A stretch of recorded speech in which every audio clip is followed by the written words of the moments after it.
大家好啊，歡迎嚟到我哋日更頻道啊。咁喺度咧，同大家睇一個大陸嘅資訊啦。咁其實當初睇到呢一個資訊嘅話咧，我自己都幾驚奇嘅。點解咧？因為呢個資訊咧就叫做轉運珠。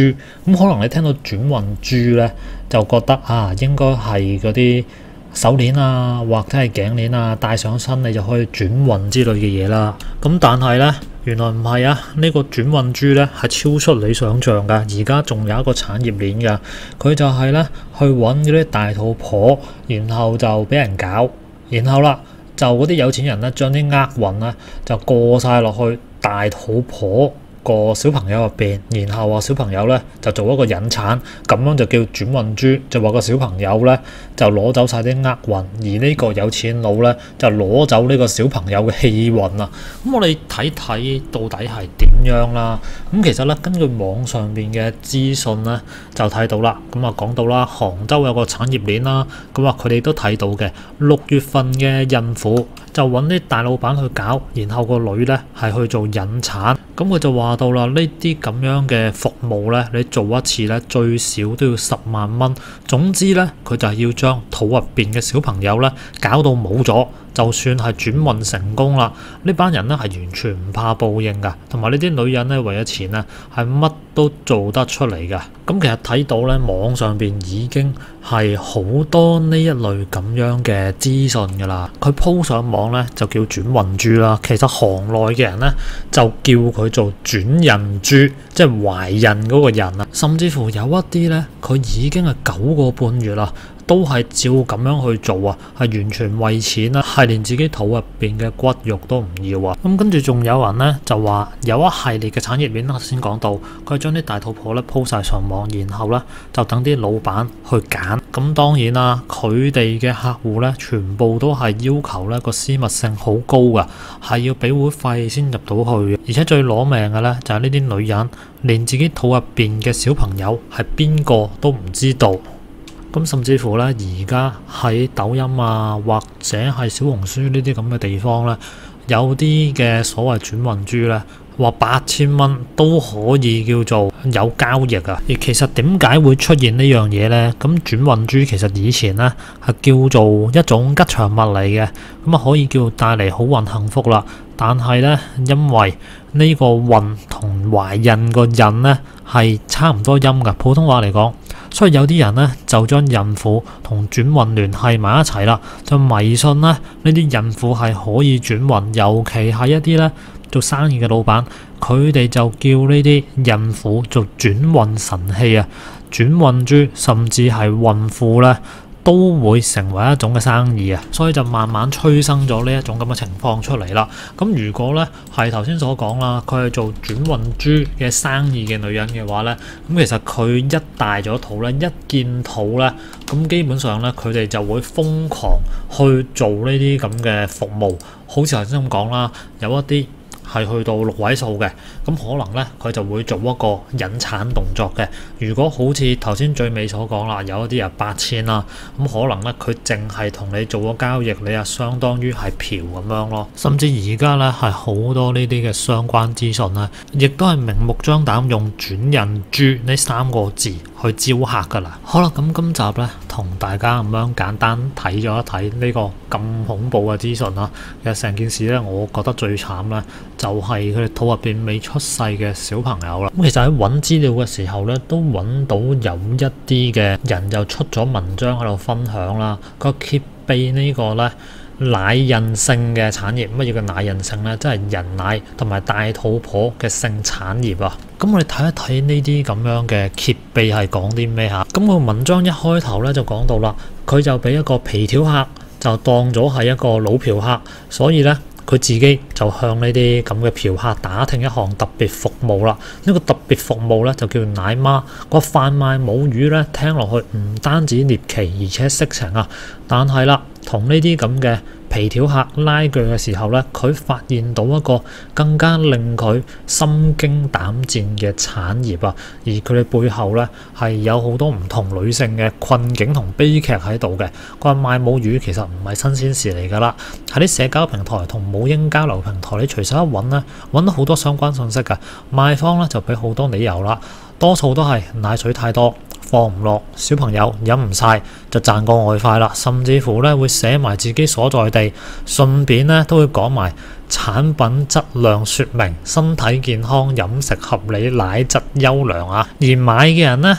有部分啦，奶水唔夠，冇時間餵養，或者係因為有病唔可以餵母乳，再唔係咧就係迷信人奶係有神奇功效啦。嗱，如果咧係正常嘅話，買母乳嘅目的就好似上邊咁講啦。但係啦，你呢啲母乳咧喺運送途中有機會變質嘅，而且你個女性咧，人奶提供者咧，如果係有病嘅話咧，都會傳染到俾你。咁但係啦，佢喺揾資料嘅途中咧，就見到有一個大陸嘅母乳餵養貼吧，有一個媽媽講啦，就係自己咧想要免費贈送凍嘅母乳，如果有人加佢嘅話咧，佢仲會拍埋影片俾佢睇啊。而其實咧喺推特上邊咧，有好多嘅所謂奶媽中介嘅，大多數咧都係裸露啊、拍影片啊。咁呢一個寫文章嘅人呢，佢為咗一探究竟呢，就用匿名嘅方式喺聊天軟件上邊聯繫一個4萬粉絲嘅奶媽中介啦。佢話同呢個奶媽中介嘅交流呢，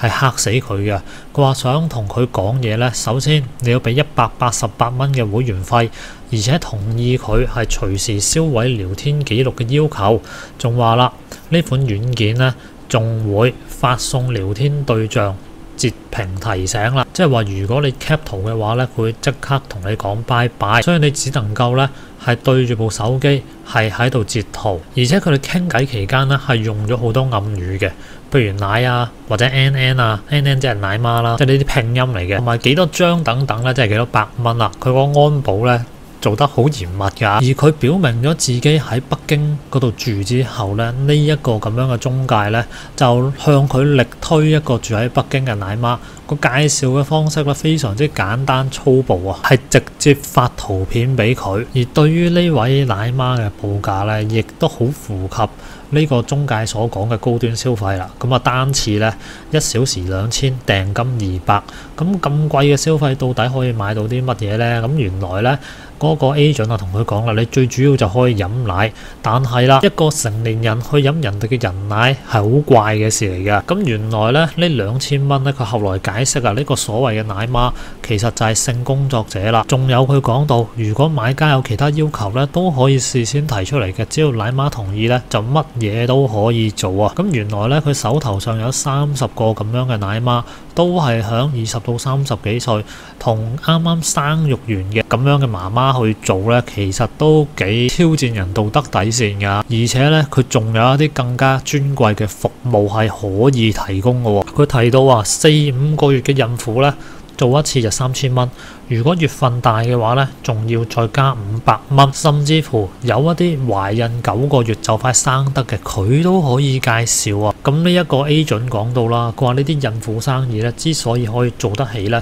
就因為有唔少嘅生意人咧就迷信呢啲孕婦可以轉運，所以咧佢叫呢啲孕婦咧做轉運神器或者轉運豬、孕婦。咁其實之前咧亦都有唔少人咧係迷信所謂嘅處女轉運啊。咁但係而家啦，可能叫做有新嘅需求咧，就做起呢啲孕婦生意咯。咁如果你係睇佢推特嗰個信息咁睇咧，佢哋嗰個群嗰度啊，已經係有接近240個客戶啊，係每個人咧都交咗188蚊嘅會費啊。咁單係會費咧，佢一年咧就賺咗45000蚊啦。但係呢一個收入咧，呢個 agent 講佢只係兼職，就唔靠呢一個咁樣嘅方式去賺錢啦。咁呢個 agent 咧，亦都係同呢一個寫文章嘅人咧，就透露咗啲情況啊。佢話啦，呢啲奶媽咧都係喺屋企度做嘅，視力唔好就需要人照顧，屋企都有保姆嘅。咁你可以諗得到喎，原來咧呢